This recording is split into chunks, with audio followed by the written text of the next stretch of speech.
세상을 살아가면서 여러 가지로 불평스러운 것이 많습니다. 특히 청년들은 나는 왜 이래 날씬하지 못할까? 왜 우리 집은 부자가 아닐까? 나는 왜 공부를 잘하지 못할까? 나는 왜 다른 사람들에게 인기가 없을까? 여러 가지로 불평이 되는 것이 많습니다. 그러나 내 자신이 무슨 큰 병에 걸려서 죽을까 살까 하는 이런 수술을 받게 되거나 혹은 내 친구나 가족이 이런 큰 어려움을 당하게 되면 이런 것은 하나도 중요하지 않고 살아있다는 것이 참 중요하구나 하는 것을 깨닫게 됩니다.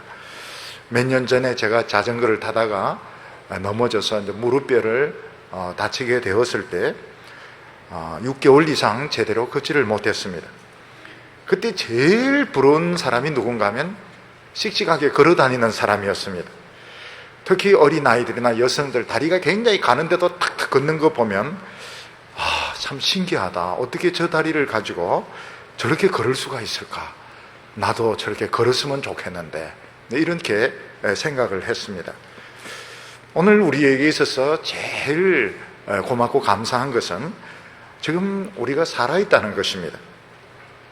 우리는 살아있기 때문에 아름다운 하늘을 볼 수도 있고 또 친구들을 만날 수도 있고 또 맛있는 것도 먹을 수가 있습니다. 만약 죽어 있다면 우리는 저 하늘을 볼 수도 없고 친구도 만나지 못하고 아마 컴컴한 데서 혼자 이렇게 썩어가야 될지 모르겠습니다. 우리에게 살아있지만 어떤 상태에서 살아있느냐 하는 것도 더 중요합니다. 살아있긴 하지만 감옥에 갇혀 있다면 살아있는 것이 별로 기쁨이 되지 않을 것입니다. 또 살아있지만 중환자실에 누워있다면 그렇게 기쁘지 않을 것입니다. 한 분은 몇 년 전에 아침에 운동을 나갔다가 들어오는데 잔디밭에 사람들이 막 모여서 웅성웅성하고 있습니다. 그리고 경찰차가 와 있고 앰뷸런스가 와 있는데 사람이 떨어졌다 이런 말을 하고 머리털이 없는 것 같다 이런 말을 하는데 제가 보니까 머리털이 없는 것 같았습니다. 알고 보니까 그분은 암 환자였는데 항암 치료를 받다가 너무 고통스러우니까 우리 아파트가 아닌데 그냥 아무 아파트나 올라가서 뛰어내려서 자살을 한 것이었습니다. 그 이야기를 들으니까 굉장히 마음이 아팠습니다. 얼마나 이 암이 사람을 고통스럽게 만들고 절망하게 만들었던지 참 이렇게 아파트에서 뛰어내려야 되는가 너무너무 마음이 아팠습니다. 우리가 지금 살아있는 거 너무 기쁘고 감사하지만 우리는 그 기쁨을 누리지 못할 때가 많습니다. 왜냐하면 너무 많은 미래에 대한 생각들 또 여러 가지 어려운 문제들이 우리 가슴을 누르고 있기 때문입니다. 근데 만약에 지금 아무리 어렵다 하더라도 우리가 이 어려움에서 벗어날 수 있는 가능성만 있으면 인생은 충분히 살 가치가 있는 것입니다. 어떤 사람들은 감옥에서 사형 선고를 받았는데 감형이 되고 그래서 감옥에서 나와서 새로운 인생을 사는 분도 있습니다. 그런 경우를 보면 인생은 충분히 살 가치가 있습니다. 2차 대전 때 보면 많은 유대인들이 가스실에서 죽었지만 그때 끝까지 살아남은 사람들이 있습니다. 이 사람들은 결국 독일이 망한 뒤에 미국이나 이런 데서 정말 행복하게 살았던 적이 있습니다.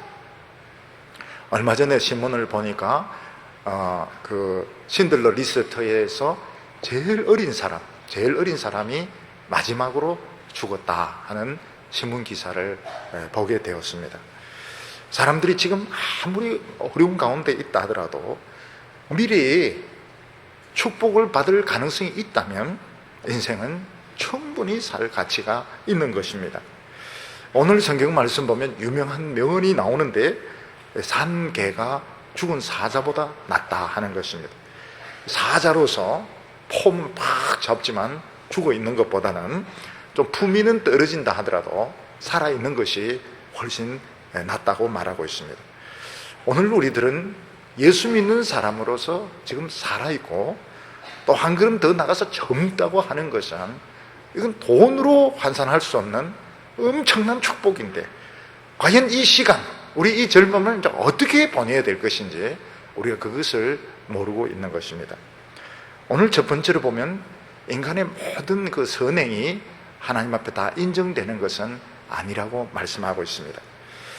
우리가 이 세상에 살면서 참 아름다운 일들이 많은데 119 구급대원 같은 경우에 보면 참 그 보람된 직업이라고 볼 수 있습니다. 죽어가는 사람들 많이 살리기도 하고, 얼마 전에는 어떤 장애인의 전동 휠체어가 고장이 나는데 교통 순경이 경찰이 차에 태워가지고 실어다 줬다, 이렇게 해서 신문에 나기도 했습니다. 오래전에 맹인 우리 청소년들 수련회에 가보니까 주로 경북대 음대생들이 많이 자원봉사를 하고 있었습니다. 참 멋진 모습이었습니다. 이 경북대 음대생들이 음악만 잘하는 것이 아니고 정말 이 아름다운 봉사의 정신이 되어 있구나 하는 것을 보게 되었습니다. 우리가 이 세상에 살면서 자기만을 위해서 살지 않고 남을 위해서 뭔가 할 수 있다 하는 것은 굉장히 위대한 것입니다.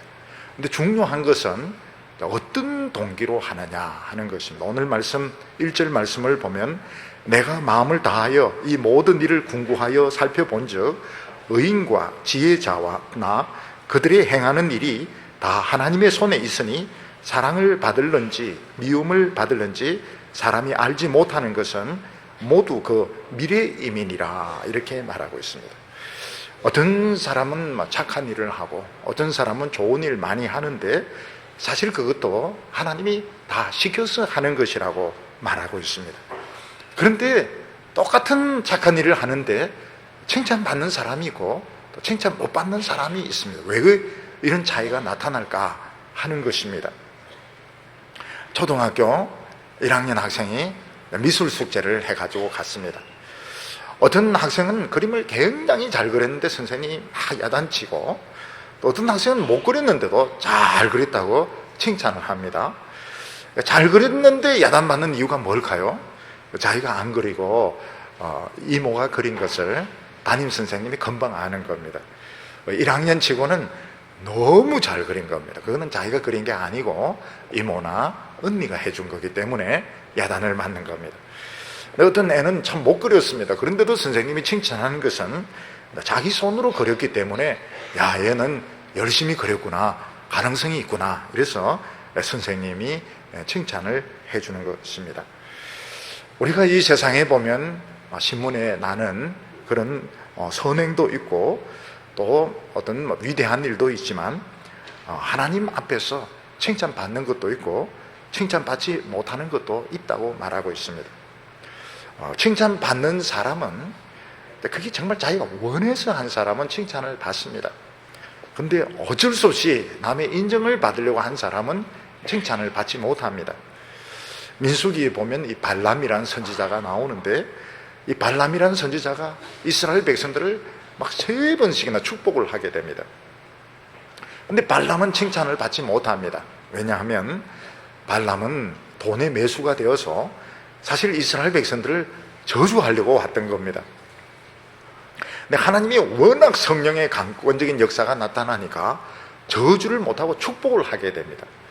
근데 축복하게 된 것은 이 발람이 원해서 한 게 아닙니다. 하나님이 강하게 그 입을 주장을 해가지고 저주 못하도록 하기 때문에 축복이 나온 것이지, 실제로는 저주를 하고 싶은 겁니다. 돈을 받고 저주를 하고 싶은데 겉으로 나타난 것은 축복이지만 발람은 상을 받지 못합니다. 사람들이 이 세상에서 좋은 일을 하지만 어떤 사람은 세금 추적을 피하기 위해서 자선사업을 하는 사람도 있을 수 있고, 또 어떤 사람은 다른에게 보이려고 하는 사람도 있을 때, 이런 경우는 칭찬을 받지 못하고 정말 자기가 진심에서 우러나서 하는 것은 하나님에게 인정을 받게 됩니다. 예를 들어서 노예가 좋은 일을 많이 했을 때 그 노예가 한 것이 아니고 주인이 한 것입니다. 근데 노예가 주인이 안 시켰는데도 자기 시간을 쪼개어가지고 사랑을 했을 때 이건 진짜 자기가 한 겁니다. 근데 이런 것들은 인정을 받는 것이죠. 가끔 보면 교회에서 어린 아이들이 인사를 잘 안 합니다. 목사님을 보고도 인사를 안 하면 대개 이제 어머니가 머리를 눌려가지고 강제로 인사를 시킵니다. 목사님 안녕하세요. 말도 엄마 입에서 나와. 애는 그냥 억지로 이렇게 하는 것이죠. 그럼 그 누가 인사를 했느냐? 그건 엄마가 인사를 한 것이고 그 어린이는 목이 굳은 백성인 것입니다. 이런 경우에는 엄마가 상을 받는 거, 어린애는 상을 못 받는 겁니다. 그래서 이제 자꾸 이제 훈련하다 보면은 언젠가는 상을 받게 되겠죠. 그래서 예수님 당시 바리새인들이 기도를 많이 하고 구제할 때 나팔을 불고 이렇게 하는데 예수님은 자기 상을 다 받았느니라. 사람들로부터 인정받고 칭찬받은 거로 끝났고 하나님이 해줄 것은 없다고 말했습니다. 그래서 하나님 앞에서 칭찬받는 사람들의 특징이 뭔가 하면 자기가 한 선행을 기억을 하지 못합니다. 왜냐하면 이 너무 당연한 것이고 난 잘한 것이 아무것도 없다고 생각하기 때문에 기억을 못하는 것입니다.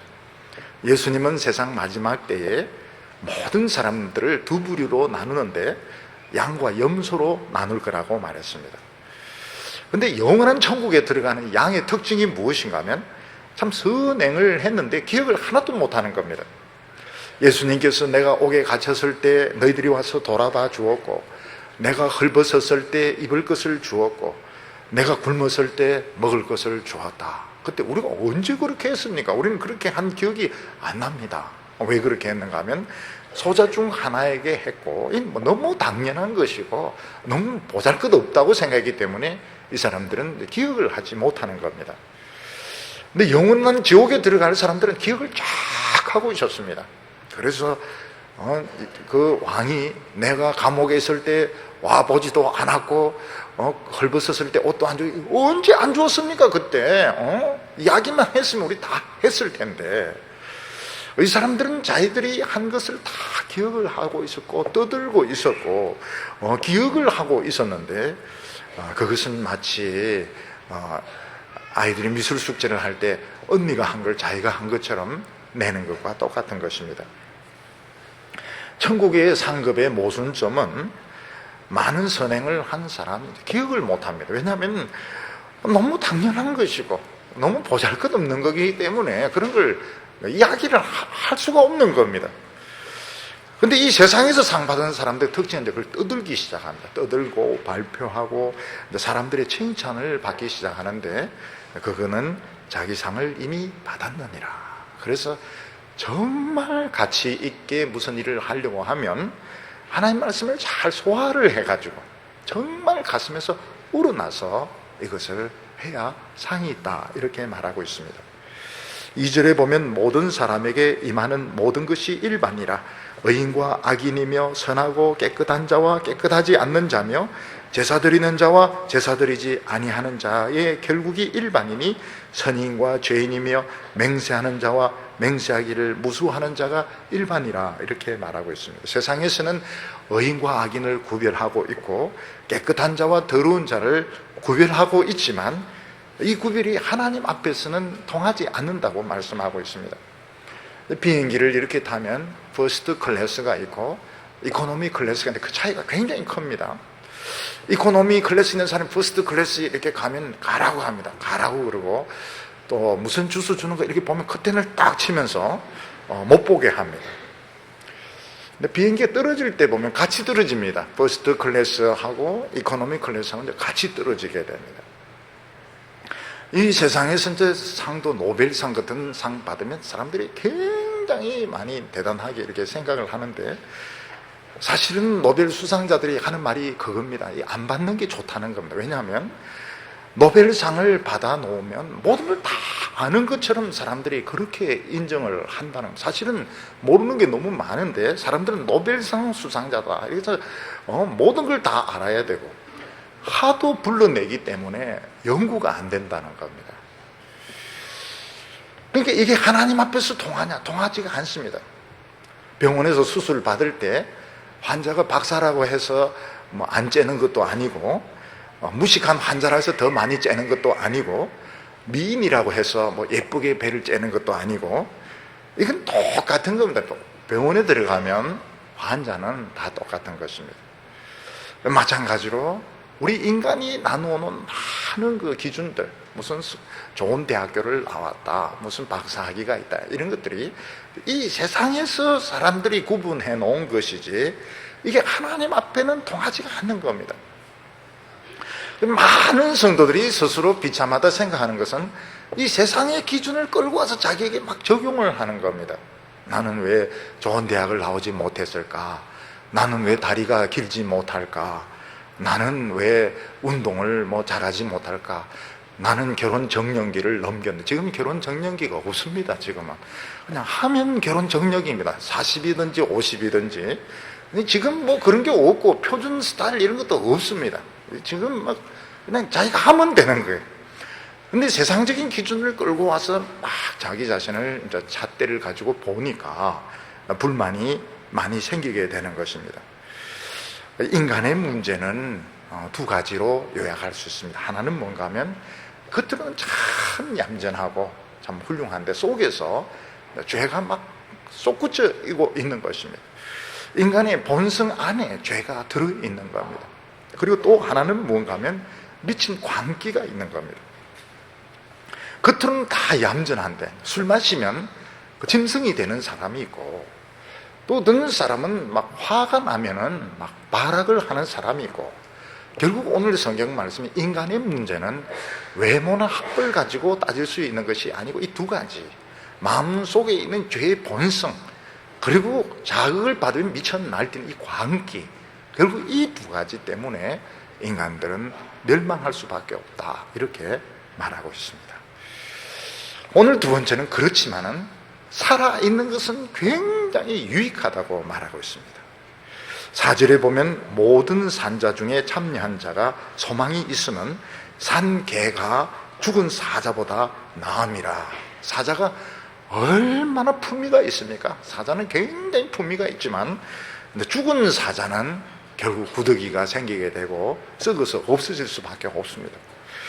개는 참 억울할 때가 많습니다. 개는 정말 인간에게 충성된 게 개인데 욕은 전부 개 같은 놈 이렇게 나오고, 또 여름에 많은 친구들이 희생을 당하게 되고, 이 개는 자관 안 좋은 거는 다 욕은 다 충성되면서 욕 얻어먹는 게 이게 개입니다. 심지어 예수님도 이방인 여자 보고 자녀의 떡을 개에게 주는 법이 없다 이렇게 했을 때 여자가 정말 상처받을 뻔했는데 그걸 잘 소화를 해가지고 응답을 받았습니다.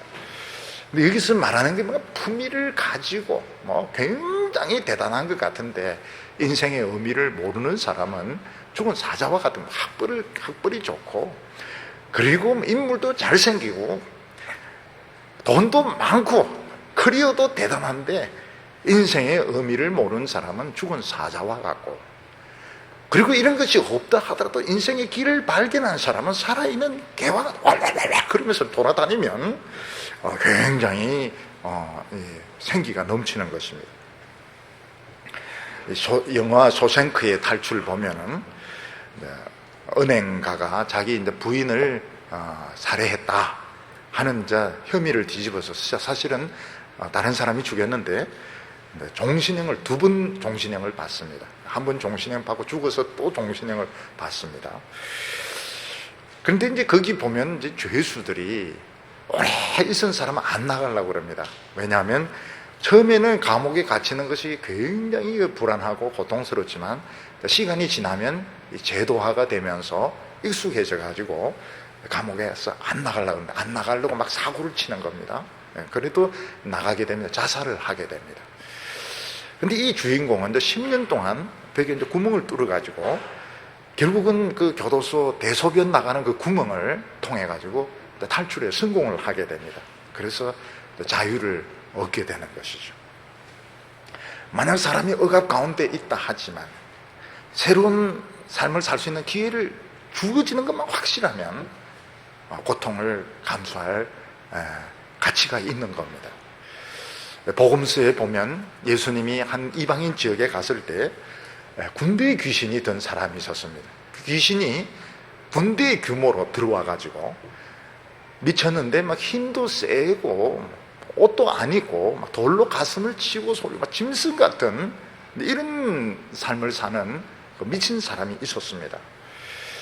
이 사람이 이제 예수님이 일행이 배에서 내리는 것을 보고 이제 공격하려고 왔다가 예수님의 그 위험에 눌려서 바닥에 탁 엎드리게 됩니다.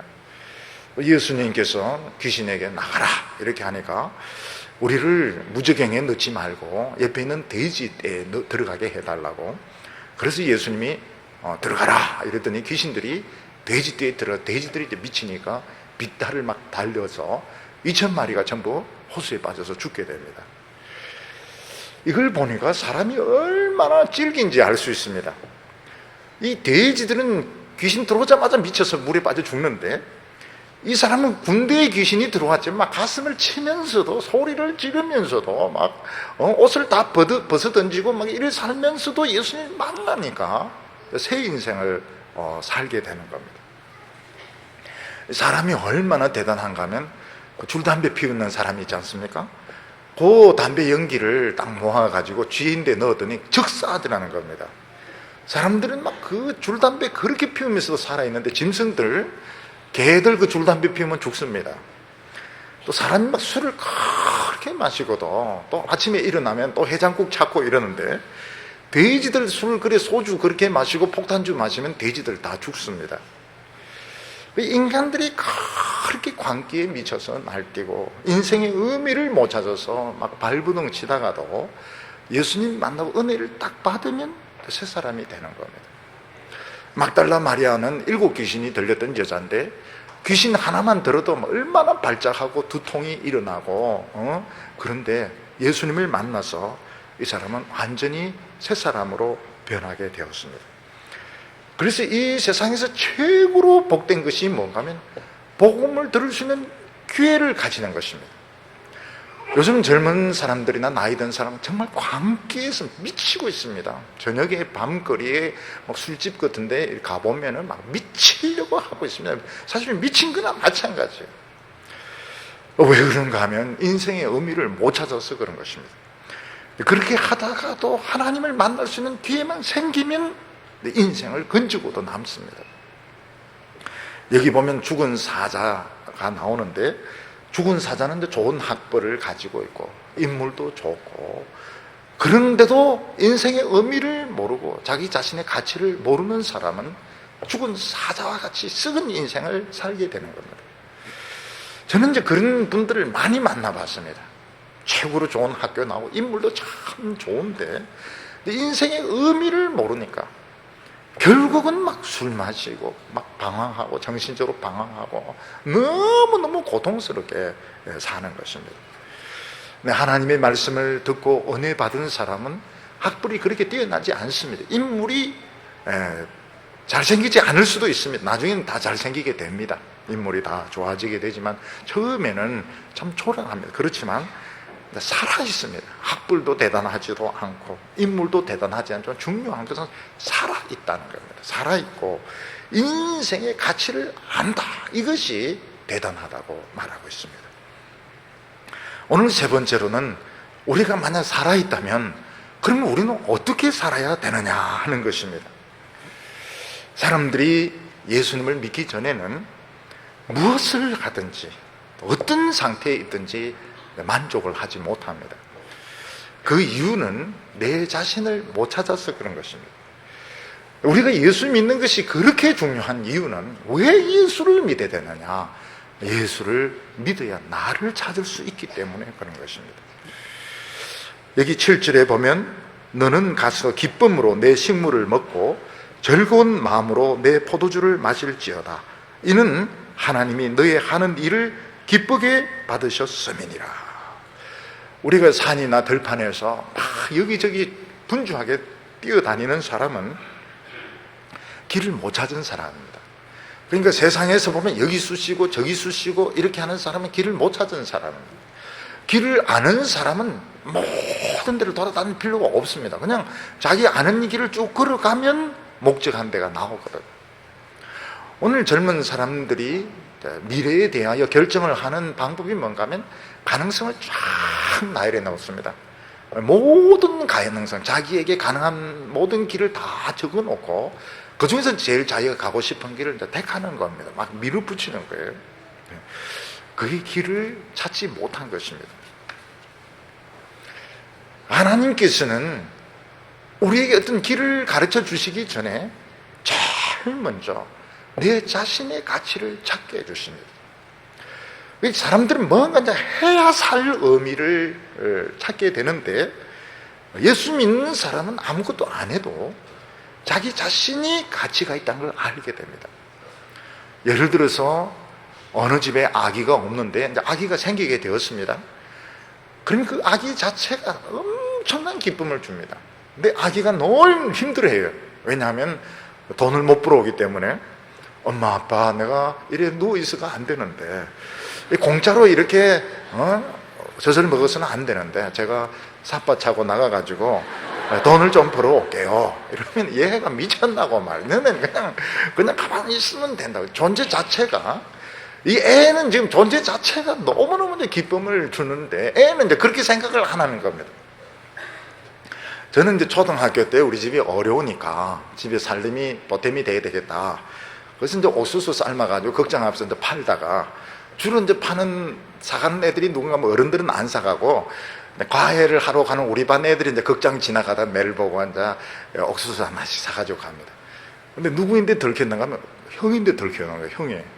형이 옥수수 장사 어디서 많이 보던 애가 앉아 있는 거예요. 보니까 공부는 안 하고 극장 앞에서 옥수수 10개 딱 올려놓고 지금 팔고 있다가, 형인데 뭐 얼마나 야단을 맞고 네가 말이 지금 이 옥수수 장사할 때냐고. 그래서 저희 그 장사 경력은 그냥 하루로 끝을 내고 말았습니다. 그거 좀 많이 팔면 그 다음에 한자루 팔고 그 다음에 한가마 팔고 이래가 옥수수 재벌이 되는 꿈을 가지고 있었는데, 형은 막 그렇게 하지 말라고 막 그래 뭐라면, 우리 그때는 형이 굉장히 무서웠거든요. 우리는 지금 막 돈을 벌어야 되고 또 뭐 이렇게 좀 인정을 받아야 되고 이렇게 생각하는데, 하나님은 그렇게 생각 안 하세요. 하나님은 아무것도 안 해도 그냥 존재 자체로 예배 드리고 기뻐하고, 또 혹시 국수 주면 먹고, 요거로 충분하다. 왜냐하면 지금 우리는 아직 어린아이기 때문에 너무 많은 것을 할 필요가 없습니다. 우리의 걱정은 맨날 이러면 어떻게 되냐, 그게 걱정인데, 그거는 하나님도 그렇게 안 하십니다. 좀 크면은 하나님도 일 꼭 시킬 거니까 그거는 이제 걱정을 하지 마시기를 바랍니다. 아무것도 안 해도 돼요. 아무것도 안 하도. 우리 교회 오면은 늘 아무것도 하지 마라. 설교 말씀 듣고 국수 먹고 그냥 놀아라. 아무것도 하지 마라. 아무것도 안 해야 됩니다. 아무것도 안 하는 것이 자신의 이제 가치를 찾는 겁니다. 그리고 이제 좀 크고 나면 자기가 제일 하고 싶은 거, 잘할 수 있는 거, 이걸 찾아야 되는데 그게 쉽지가 않아요. 저는 제가 잘 할 수 있는 게 뭔지 몰라서, 저는 그거를 참 공부인 줄 알았습니다. 공부가 제일 잘할 수 있는 건 줄 알고 죽으라고 공부를 하려고 애를 많이 썼는데, 하나님께서는 제가 공부하는 걸 원치 않으셨어요. 제가 잘할 수 있는 것은 공부가 아니었습니다. 나중에 보니까 설교였습니다. 설교. 제가 제일 잘할 수 있는 것은 강해 설교였습니다. 저는 그걸 찾는데 시간이 굉장히 오래 걸렸습니다. 몰랐어요. 우리 교회 있던 자매는 뭐라고 이야기해요? 자기는 공부하라 그러면 자신이 없대요. 그럼 춤추라는 데는 자신이 있다는 겁니다. 춤을 진짜 잘 추는 거예요.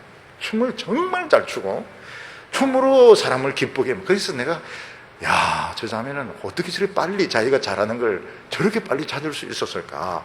나는 그거 찾는데 굉장히 오래 걸렸는데. 사람의 능력은 다 비슷한 것 같아요. 공부만 가지고 따지니까 머리 좋은 사람, 머리 나쁜 사람 이렇게 구별이 되는데, 전체적인 능력은 좀 비슷한 것 같아요. 그러니까 공부 잘하는 사람은 사실 딴 걸 못하는 겁니다. 그러니까 뭔가 잘하는 게 있어요. 잘할 수 있는 것이 나에게 뭔가 있습니다. 그게 지금은 안 나타나서 그런 것이지, 안 나타난 거, 내가 잘할 수 있는 거 안 나타난 것은 내 책임일까요? 하나님 책임일까요? 그거는 하나님 책임이죠. 그거는 내 책임이 아니고 하나님이 빨리 가르쳐 주셔야죠. 지금 시간이 얼마나 급한데. 그러니까 내 잘할 수 있는 것을 가르쳐 주십니다. 그래서 너무 이제 공부만 가지고, 공부를 못한 사람 딴 걸 반드시 잘합니다. 노래를 잘 부른다든지, 노름은 안 됩니다. 노름을 잘한다든지, 이거는 그 은사에 들지 않아요. 성령의 열매 중에 노름은 그게 안 들어갑니다. 가드 이런 건 안 들어가요. 뭔가 있습니다. 그 능력은 비슷한 것 같아요. 그래서 사람을 공부의 잣대만 가지고 보면 안 되는 겁니다. 뭔가 굉장히 다양한데, 나도 잘하는, 뭐 춤을 진짜 잘 춘다든지, 노래를 잘 부른다든지, 보면 이제 서서히 그런 게 나타나는 것 같아요. 우리 형제나 자매들 보면 조금씩 자기가 잘할 수 있는 것이 이제 나타나는, 그걸 잘 쓰면 되는 겁니다. 그러면서 이제 세 가지를 주의하라, 이렇게 한 말인데, 첫째는 뭔가 하면 죄를 멀리 하는 겁니다. 8절에 보면 내 의복을 항상 희게 하며 내 머리에 향기름을 거치지 않게 할지니라. 여기 옷을 희게 한다는 것은 행실을 깨끗하게 하는 것입니다. 하나님의 백성들은 성공에 집착하지 마라. 성공은 내가 시켜줄 테니까. 하나님의 백성들이 길을 찾았으면 죄를 안 지으면, 조금 빠르냐 느리냐 요거는 이제 개인 차이는 있지만 결국은 거의 만나게 됩니다. 중요한 것은 죄를 짓지 않는 것이 중요한데, 오늘 시대에 사실은 뇌물 안 받는 거 굉장히 어렵습니다. 죄를 안 짓는 건 너무너무 어렵습니다. 죄가 지금 널려져 있기 때문에 죄 안 짓는 건 너무너무 어려워요. 특히 이제 성공한 사람들, 유명하게 된 사람들은 죄 짓는 것이 너무 쉽습니다. 그래서 망하는 겁니다. 근데 이 죄 안 짓는 방법, 죄라고 하는 것은 사실은 찰급머리보다 더 질기고 생고무보다 더 질기기 때문에 사실 죄를 끊어낼 수 없어요. 근데 하나님의 말씀, 강해 설교를 계속 듣다 보면 이 죄가 떨어져 나갑니다. 죄가 떨어져 나가고, 또 누가 죄 짓자 이래도 연결이 잘 안 됩니다. 친구가 죄 짓자 이래도 하필이면 그날 뭐 비가 온다든지 타이어가 빵꾸가 난다든지 이런 식으로 해가지고 죄를 못 지게 됩니다. 그래서 지속적으로, 왜 지속적으로 말씀을 들어야 되는가 하면 똑같습니다. 인간은 다 죄 짓고 싶고 유혹에 약한데, 말씀을 지속적으로 들으면 이 말씀이 죄를 끊어버립니다. 청년이 무엇으로 그 행실을 깨끗게 하려 하나님의 말씀에 따라 상갈 것이니라. 말씀이 잘라줘야지 우리가 자르려고 하면 안 됩니다. 나중에, 지금은 무명이기 때문에 돈 주는 사람도 오고 죄 짓지 않은 사람도 오지만 유명해지게 되면 이게 계속 유혹이 오게 되는데, 운동선수들 중에 보면 술이나 이런 이성에 빠져가지고 신세를 망친 사람 굉장히 많습니다. 말씀을 계속 들어야 됩니다. 그래서 높아지려고 하기보다도 죄를 조심을 해야 됩니다. 죄 짓는 거. 죄 짓는 것을 조심하면 결국은 하나님께서 성공의 길로 인도를 해 주십니다. 두 번째는 뭔가 하면 쓸데없는 욕심을 버려야 됩니다. 9절에 내 헛된 평생의 모든 날, 곧 하나님이 해 아래에서 내게 주신 모든 헛된 날에 사랑하는 아내와 함께 즐겁게 살지니라. 아내와 즐겁게 살라고 하는 것은 나에게 주어진 것으로 만족을 해라는 것입니다. 자기에게 아내가 있는데 왜 딴 여자를 탐을 낼까요? 근데 사람은 그렇습니다. 사람은 꼭 그렇습니다. 자기에게 있는 것은 당연한 것이고 없는 것에 탐심을 내는 겁니다. 자기 부인은 보면은 막 잔소리만 자꾸 하고 밥도 많이 먹고 이랬는데, 딴 집에 있는 여자는 보니까 날씬하고 잔소리도 안 하고 이거 막 바꾸면 어떻겠는가, 그런 생각을 하면 안 되는 것이죠. 왜냐하면 자기 것을 소중하게 생각을 해야 됩니다. 우리 집 애는 보니까 이거 뭐 잠만 씩씩 자고 공부도 못하고, 근데 딴 집 애는 막 하루밤새 책을 10권, 20권 읽고 막 시험만 치면 1등하고, 머리만 좀 바꿀 수 없을까, 잘라가지고. 근데 나중에 보면 이 잠 잘 자는 우리 애가 이게 복 받았다는 애인 줄 압니다. 왜냐하면 이 잠을 자기 때문에 정신병이 안 와요. 저놈은 그냥 잠도 안 자고 책 보니까 맨날 우울증에 걸리고 정신분열증에 걸리고, 나중에 보면 우리 집 애가 이게 좋다는 걸 알게 됩니다. 그래서 이게 스스로 이걸 생각을, 욕심, 과욕이 결국 문제인 겁니다. 과욕을 부리니까 결국 인간은 망하게 됩니다. 예수님은 장애가 꼭 나쁜 것은 아니라고 말했습니다. 어떤 사람이 두 눈을 가지고 막 맨날 엄난한 영화 보다가 지옥에 가는 것보다는 차라리 그거 안 보고 천국에 가는 것이 낫다. 예수님은 장애에 대해서 부정적으로 절대로 말씀하지 않고 오히려 유리하다고 말씀을 하셨습니다. 근데 사람이 왜 그래 끊임없이 욕심을 부리게 되는가? 자기에게 만족이 없기 때문에 욕심을 부리게 되는 겁니다. 자기 자신에게 가치가 있으면 욕심을 낼 필요가 없습니다. 자기가 충분히 가치가 있기 때문에 남이 잘 되는 거 시기할 필요 없습니다. 남 잘 되는 거 참 좋은 겁니다. 다른 사람 잘 되는 거 굉장히 좋은 것이고, 나도 잘 되면 좋고 너도 잘 되면 좋고 이런 것인데, 자기에게 만족이 없는 사람은 남이 잘 되는 거 시기하게 되고, 남의 것을 탐내게 되고, 남이 망하면 할렐루야가 나오게 되고, 굉장히 다 나쁜 마음이죠. 자기가 가치를 찾는 것이 중요합니다. 그리고 세 번째는 할 수 있는 것을 꾸준히 하라고 말했습니다. 10절에 무릇 내 손이 일을 당하는 대로 힘을 다하여 할지어다. 내가 장차 들어갈 음부에는 일도 없고 계획도 없고 지식도 없고 지혜도 없습니다. 길을 찾는 사람은 자기가 할 수 있는 일을 그냥 꾸준히 하면 되는 겁니다.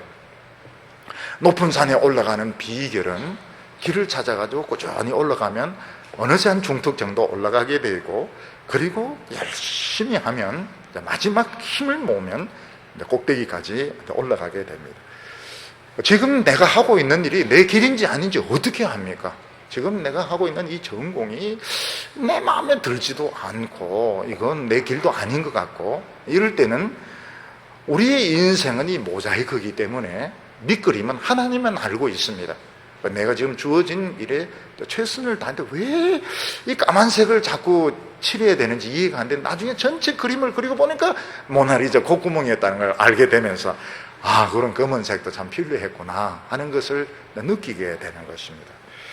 오늘 성경 말씀은 우리가 살아있는 것이 얼마나 중요하냐, 특히 살아있는데 우리가 예수를 믿고 있다는 게 얼마나 중요하냐 하는 것입니다. 오늘 성경 말씀은 세상에서 막 칭찬을 하지만 하나님 그 동기를 이렇게 볼 때 정말 은혜 받아서 하는 것만 하나님 앞에서 인정이 되고, 세상 신문에 떠들고 이러는 것들은 전혀 인정이 안 된다고 말하고 있습니다. 미친 사람도 예수님을 만나니까 멀쩡한 새 사람으로 변하는데, 오늘 사람에게 제일 필요한 것은 대학교에 있든지 관직에 있든지 제일 중요한 것은 예수님을 만나는 겁니다. 마음속에 있는 그 죄 덩어리, 그리고 광기, 이걸 치료받지 않으면 결국 그 사람들은 다 지옥에 갈 수밖에 없습니다.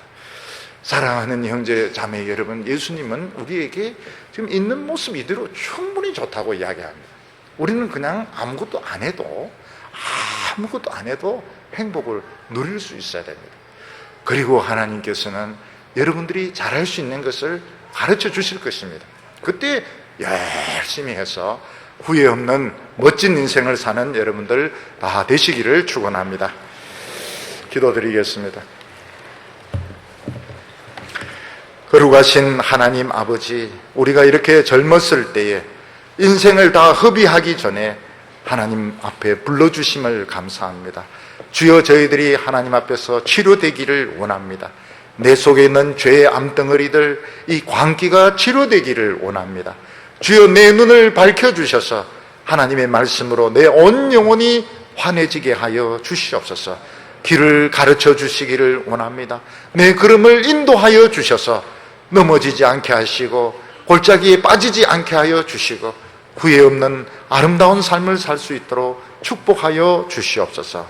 예수님의 이름으로 기도하옵나이다.